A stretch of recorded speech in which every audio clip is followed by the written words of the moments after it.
कि ईश्वर तो संपूर्ण ब्रह्मांड रचयिता करछन्ति एटा मु विभिन्न प्रकार स्कूल ऑफ फिलोसफी रे भी सर्च करी छी काहे कि ख्रीष्ट को जो ईश्वर कहउछन्ति से इंडिविजुअल मनुष्य प्रति एते मनोयोगी। ओके बहुत बढ़िया प्रश्न पचारले न Christian God non Christian God सेमती नुहे गॉड इज गॉड ईश्वर समस्तंकर ईश्वर कौन सी निर्दिष्ट गोटे स्थान नुहति हाँ लोक मैंने से प्रकार करिसेंती हुए तो अन्य विश्वास मतरे से प्रकार थाई पारे जे ईश्वर केवल भुवनेश्वर ईश्वर केवल पुरी ईश्वर केवल ये इथिकार ईश्वर लोक मैंने करिपारंती सेटा ईश्वर नुहति ईश्वर समस्तंकर ईश्वर God is God for all तो बाइबल रे जो ईश्वरंकर कथा कह जाइछि से समस्तंकर ईश्वर तेणु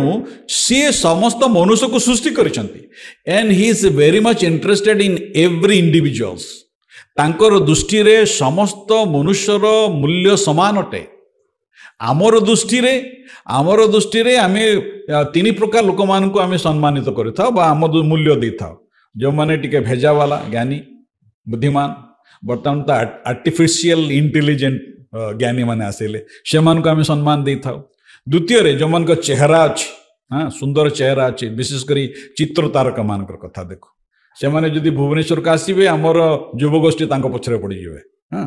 से मान को आमे सम्मान देथाउ बा जो मानकर बल थाए टिके पहिलमान लोक माने से मान को आमे सम्मान विशेष करी जो क्रिकेट तारका मान को तांका पछरे आमे गुड़ी थाउ तृतीय रे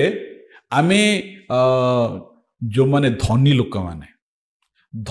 मान को आमे सम्मान करू से धनी लोक माने ही धनी लोक अन्य धनी मान को टिके समस्या पकांती से धनी लोक मान को पछरे आमे बहुत सम्मान आमर थाए ज्ञान सौंदर्य एवं धन ए तीनटी श्रेणी लोक मान को आमे बेसी सम्मानित करिथौ तांको बेसी मूल्य देथाउ किंतु ईश्वर प्रत्येक मनुष्य को सम्मान दियंते कारण आमे प्रत्येक ईश्वरंकर प्रतिमूर्ति रे एवं सादृश्य रे निर्मित होइछु से सृष्टि करिसंती कारण से हमर सृष्टिकर्ता आ सेति पई से आम विषय मनोयोगी आ से चाहती आमे जिपरि तांको जानिबा तांको प्रेम करिबा तांको सेवा करिबा तो द्वारा आम जीवन रो उद्देश्य सार्थक हबो। जीवन रो ताले उद्देश्य कोन सर? जीवन रो उद्देश्य हला सत्य परमेश्वर को जानिबा सत्य परमेश्वर वाक्य अनुसार जीवन काटिबा एवं सत्य परमेश्वर सेवा करिबा।